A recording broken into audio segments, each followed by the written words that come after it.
Hello, it's Jen from Big Hearts Small Farm, and I'm taking you with me to harvest my herbs that I'm going to be drying for the winter.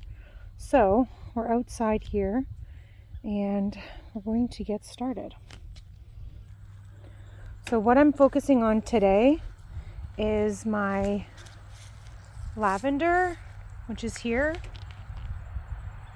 my sage, peppermint, and fever grass. So all we're going to do is clip off how much we want to keep for the winter, and we're going to bring it inside. Okay, so here is what I harvested. This is my lemongrass, my lavender, and then my peppermint. So these are going to be used for teas, and I'll show you what I do to store them. Okay, so I save all of my elastics from my green onions. My green onions didn't turn out this year, unfortunately, so I did have to buy some. So I save all of these, and then that's what I use.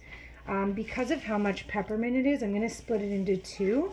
My concern is that if I have too much, it's not going to dry properly, and that's the worst because it'll just be molded in the middle. So I'm going to do about this much, and I'm just going to take my elastic band and wrap it around the end. That, kind of like a little bouquet of flowers, except for peppermint. It smells really beautiful. And I mean, I guess everyone already knows this, but peppermint will take over your entire garden. When I just took you guys out there, you're probably thinking like, wow, look at all the weeds. But it's mostly peppermint. There's definitely some weeds, but it's mostly just peppermint. Okay. And this, we call it fever grass. You may know it as lemongrass, but it's really, really good for you when you have any kind of cold. We'll just take a section of this, wrap it up, put it in water and boil it. And same idea here. I'm going to split it into two just to make sure that it can dry properly.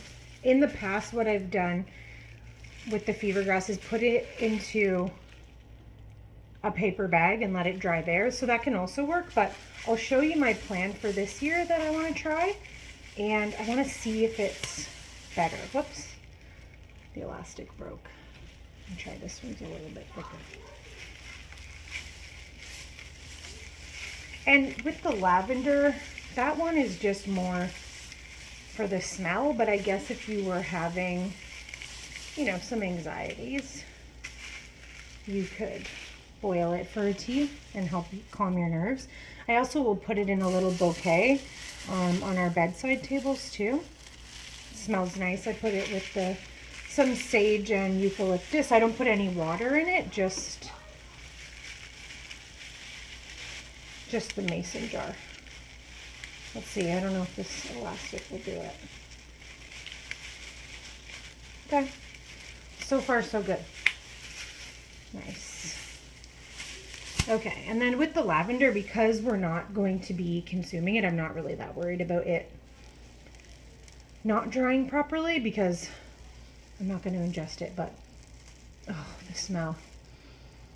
I remember taking Mama when she was here from Jamaica, taking her to Lavender Fest, and she'd never actually seen lavender before.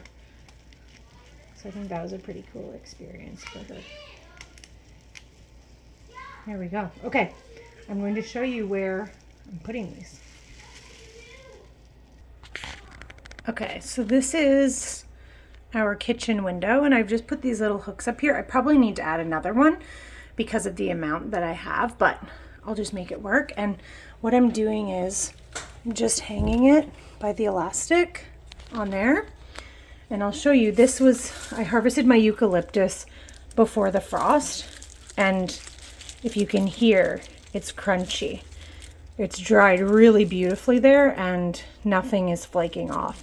So that's the plan. My sage also looks like it's pretty dry, so I'll be able to take that down shortly as well. And then I will just hang the rest of these, whatever I can hold up there, I'll hang them up there. And then my plan with the fever grass is that when we need it, I'm just going to grab some, trim it off, whatever we need to use for the tea, and use it and just keep it hanging. Okay, so for now, this is the finished product, which can work for now, but I'm definitely going to get 2 more hooks to make this last.